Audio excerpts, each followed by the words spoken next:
देखिए, तिरंगा foundation of India, आम आदमियों को ये नहीं पता कि तिरंगा फाउंडेशन ऑफ इंडिया का मूल उद्देश्य क्या है। तिरंगा फाउंडेशन ऑफ इंडिया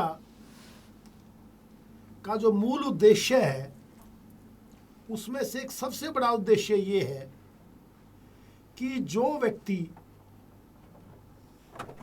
उसके पास माँ सरस्वती की कृपा है, वो पढ़ना लिखना चाहता है, वो आगे देश के लिए कुछ अच्छे काम करना चाहता है, लेकिन साधनों की कमी के कारण वो उसको करने में सक्षम नहीं है।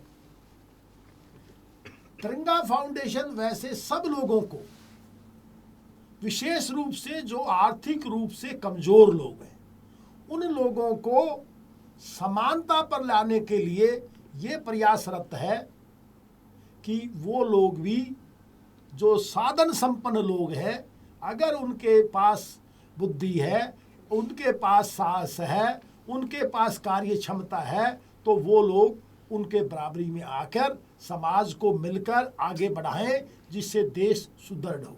ये तिरंगा फाउंडेशन का। तिरंगा फाउंडेशन किसी सरकार के लिए, किसी ऑर्गेनाइजेशन के लिए, किसी और दूसरे जाति धर्म के लिए काम नहीं करता है। तिरंगा फाउंडेशन उन सब अच्छी बातों को आगे बढ़ाने की कोशिश करता है जो लोग देश की संपन्नता के लिए, प्रभुता, अखंडता के लिए काम करते हैं। तिरंगा फाउंडेशन, जैसे अभी हमारे एक मित्र ने बताया कि वो पहली बार तिरंगा फाउंडेशन के चेयरमैन श्री भूपेंद्र सिंह तिरंगा से मिले, तो उन्होंने उनसे पुलिस की एक डायरी मांगी। पुलिस की डायरी का मतलब ये नहीं है कि हम कोई पुलिस के लिए काम कर रहे हैं। पुलिस की डायरी या दूसरी चीज़ें, अभी जो तिरंगा फाउंडेशन ने एक नई हाईटेक डायरी बनाई है, उसमें दिल्ली पुलिस, दिल्ली सरकार, भारत सरकार, न्यायालय, अस्पताल, एमसीडी, ये सब उस डायरी का, हमारी का उद्देश्य ये है कि बहुत सारे लोग समाज में हमारे पास ऐसे हैं जिनके पास अपने कामों के लिए वो जो उच्च अधिकारी है या जो काम करने वाले लोग हैं, उनके नंबर नहीं है। तिरंगा फाउंडेशन ने एक और बहुत बड़ा अपने हाथ में काम लिया है। वो काम ये लिया है कि किसी भी देश का भविष्य नई पीढ़ी होती है, जो नौजवान है हमारे, और खासकर हमारे बच्चे जो हैं।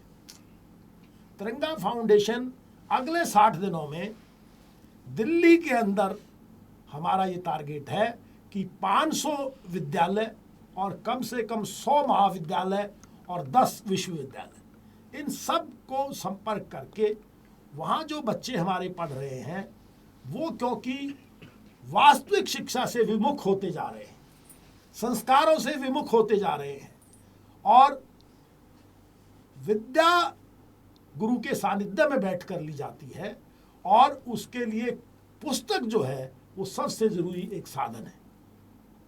उन सब को छोड़कर आज हम बच्चों को, हमारी फाउंडेशन नई तकनीकी के बिल्कुल खिलाफ नहीं है, हम उसको और बढ़ावा देते हैं, लेकिन जो हमारी प्राचीन पद्धतियां हैं, वो पद्धतियां भी विलुप्त ना हो जाए, इसलिए तिरंगा फाउंडेशन उन सब के लिए काम करती है। बहुत सुंदर। मुझे बड़ा अपार हर्ष है कि तिरंगा फाउंडेशन के सानिध्य में ये इतना एक भव्य और अति आधुनिक स्टूडियो बनाया गया है, और मुझे पूर्ण विश्वास है कि ये स्टूडियो भविष्य में चलकर न केवल दिल्ली का, बल्कि हमारे राष्ट्रीय स्तर पर एक बहुत ही प्रसिद्ध स्टूडियो होगा। और इसमें जिन लोगों के पास स्टूडियो की सुविधा नहीं है, उन लोगों को भी तिरंगा फाउंडेशन ऑफ इंडिया इसकी एक सेवाएं देगा। मैं विशेष रूप से तिरंगा फाउंडेशन को और उसके चेयरमैन श्री भूपेंद्र सिंह तिरंगा को हृदय से बधाई देता हूँ। बहुत अच्छा। हमारे बारे में अधिक जानकारी के लिए स्कैन करें